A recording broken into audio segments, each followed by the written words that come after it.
But like niggas ain't giving like, cause back in the day it used to be if you see the kids. And that's how I used to be back in the day when it was structured, you know what I'm saying? Had guidance for real. This little nigga ain't got no structure, no guidance, bro. You feel what I'm saying? Just out here do anything when you with whoever. Then they kill your kid, folks. It was never no beef. It was never no beef. It was a situation where my girl cousin got killed. Yeah. And a nigga that was from 600 did it.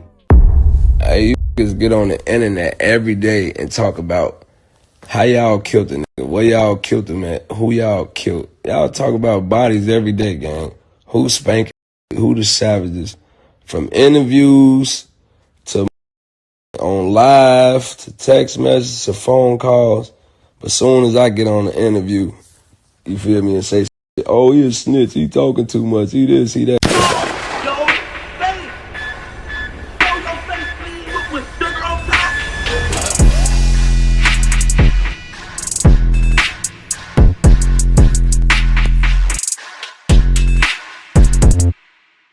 Hey, what's up, y'all? Y'all know my slogan. I don't know it all, but I know what I've been through. Now, before we get into this video, make sure you check us out on Patreon at www.patreon.com/Hookah Anonymous _. You guys been telling us to create one for the longest, so we recently created a community where we will upload videos that we can't share on YouTube due to their guidelines. We'll also be dropping the latest to there first, behind the scenes information that you wouldn't find anywhere else on our socials. So make sure you become a member, and after you do that, head over to our official Instagram page at Hookah Anonymous _ and follow us there. Now without further ado, let's get into what you guys came here to see. Now, Lil Zay Osama have been going through it since the interview dropped of him on No Jumper saying a little too much. Now at first people were side-eyeing him due to the fact that he mentioned the THFTP situation where THFTP was shot unalive in front of his child mother and his child. He would speak on this just after letting it be known that he stated THF had something to do with his watches getting taken. Now if y'all remember, after Lil Zay Osama signed a deal with Lil Durk to be a part of OTF, a situation happened where his watches were taken or stolen.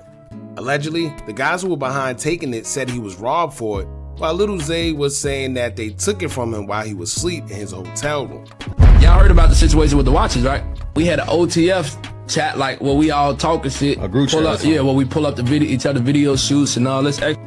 Was in this group chat outside of OTF, like these other different blocks. Two from down there pulled up to the video shoot.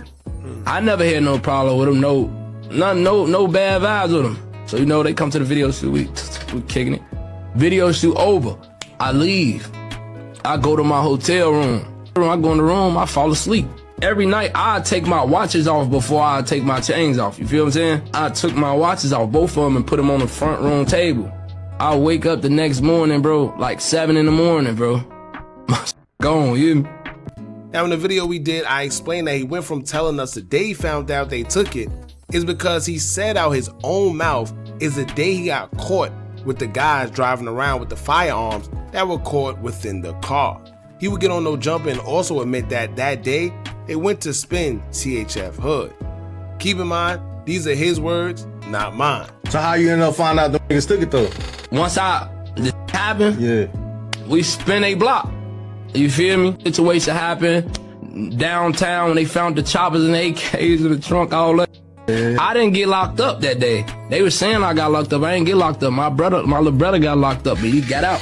Now, aside from saying all that in the interview, he will also reveal that supposedly when King Von was alive, he states that he had confronted King Von due to him supporting someone who unalived his baby mother's cousin. Now, like I said before, I hate that he mentioned that because King Von isn't here to defend himself. So we don't know what transpired, but according to Lil Zay Osama, he confronted King Von about it, which we assume was in an aggressive manner because he said he was on that with anybody who was supporting that person, and King Von basically told him that he knows what the person did was wrong, but he's just supporting him because that's his friend and he don't have anybody. And the situation was left at that. It was one of those things where, like, if you around that, if you even like promote anything with free him or any of that, I'm on your. You know what I'm saying? Yeah. Like that. Like, but Vaughn was telling me like, bro, you know ain't nobody rooting for him. I understand what he did to your cousin and like that, but you know he all alone in his shit. He by himself. You know what I'm saying? I'm just trying to look out for him and at least help him get home. You know what I'm saying? Yeah. That was his homie before any of it happened. You know what I'm saying? That's Vaughn homie. So he was probably trying to just help him get in a better situation, whatever the case may be. I ain't give a fuck at the time. I was ready to go to war, whoever about that. You get what I'm saying? So they gonna bite down? Yep, you know. Now, I have a hard time believing that this man just confronted him the way he's describing, and King Von just explained it and let it be how it was. Because after he described that he confronted him, he made it seem as if it was just left at that. But once again, Von isn't here to defend himself, so we'll only get to know one side of that story. But my thing is, if you didn't mention it while he was alive, why mention it while he's not here?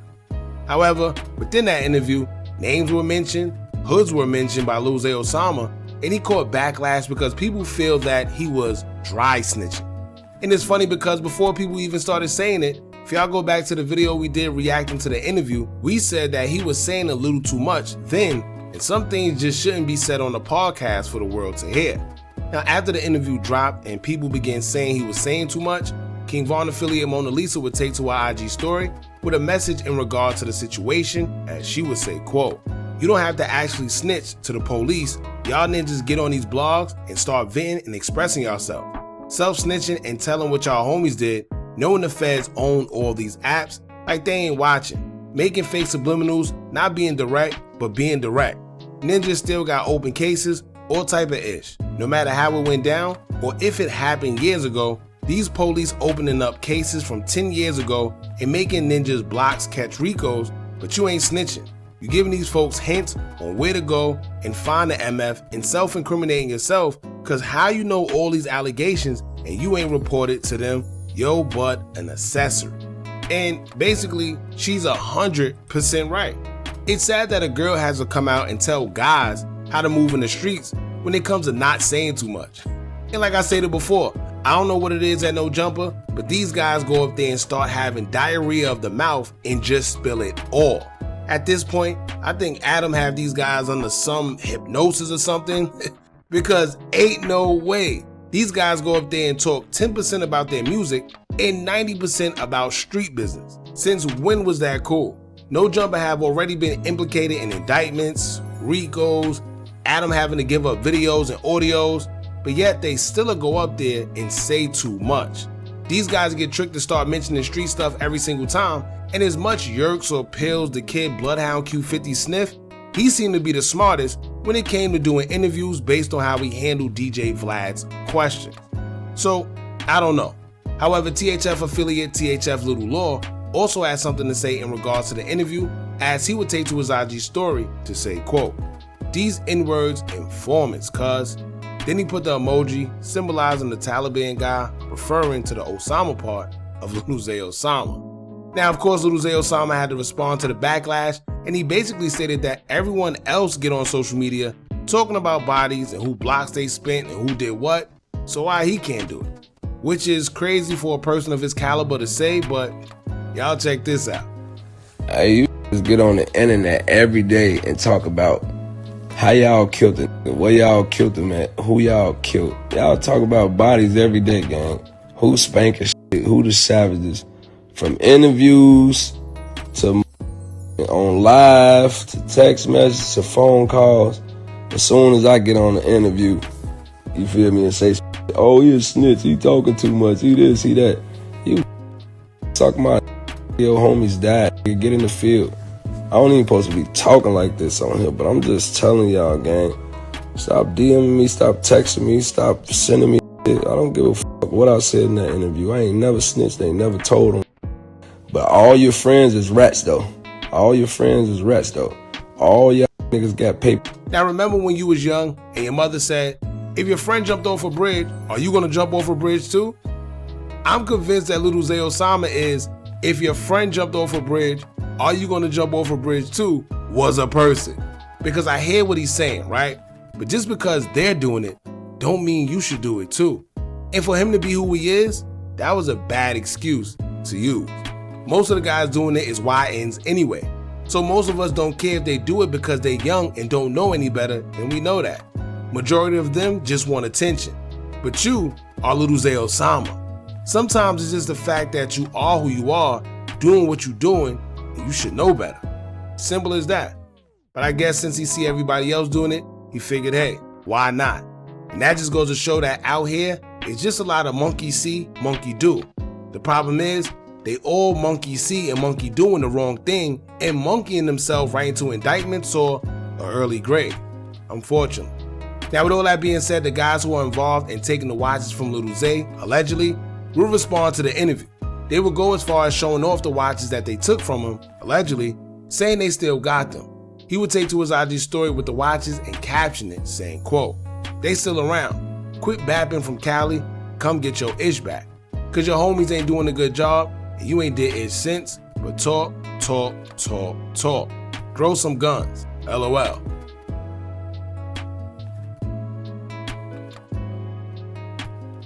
Now, I ain't gonna lie, grow some guns is crazy. That's the first time I heard that one, but Chicago just a different place, man. Someone else will show off the watches, calling Lil Zay Osama pathetic in the process. Now, Lil Zay Osama will respond by showing that even though those watches got took, he got more. So that's pretty much it. Y'all jump in the comments and let me know what y'all think about this, man. Don't forget to like, comment, share, and subscribe. Hit that bell so you're notified every time we drop new content. And remember, as long as you keep on watching, I'ma keep on dropping. And I'm out.